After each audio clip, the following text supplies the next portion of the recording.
துணை முதல்வர் உதயநிதி ஸ்டாலின் போட்டியிடும் தொகுதி பதற்றமான வாக்குச்சாவடிகள் பட்டியலிலிருந்து நீக்கப்பட்டுள்ளது குறித்து அதிமுக மாநிலங்களவை உறுப்பினர் இன்பதுரை தலைமை தேர்தல் அதிகாரி அர்ச்சனா பட்நாயக்கிடம் புகார் மனு அளித்தார். இதனைத் தொடர்ந்து செய்தியாளர்களுக்கு பேட்டியளித்த அவர், துணை முதலமைச்சர் உதயநிதி ஸ்டாலின் தொகுதியில் புதுமையான முறைகேடு நடந்துள்ளது எனவும் அங்கு பதற்றம் நிறைந்த வாக்குச்சாவடிகள் அடையாளம் கண்டறியப்பட்டிருந்த நிலையில் தற்போது அந்த பட்டியலிலிருந்து நீக்கப்பட்டுள்ளது என தெரிவித்தார்.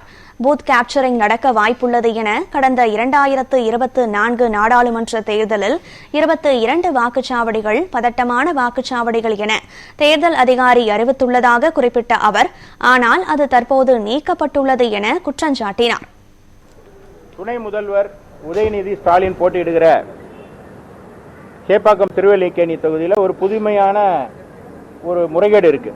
எப்படி அப்படின்னா, கடந்த 2024 நாடாளுமன்ற தேர்தலில் சில பகுதிகள் பதட்டம் நிறைந்த வாக்குச்சாவடிகள்னு அடையாளம் காணப்பட்டிருந்தது. அந்த பதட்டம் நிறைந்த வாக்குச்சாவடிகள் தற்போது நீக்கப்பட்டிருக்கு. அந்த பதட்டமான தொகுதிகள்னு 2/3/2026 அந்த தேர்தல் நடத்தும் அலுவலர் ஒரு ரிப்போர்ட்டை எலெக்ஷன் கமிஷனுக்கு கொடுத்திருக்காரு. அந்த ரிப்போர்ட்டை புறம் தள்ளிட்டு இப்போ அவை சுத்தமான பூத்து, அதுல பதட்டம் இல்லைங்கிற மாதிரி ஒரு பட்டியலை தயாரிச்சிருக்காங்க.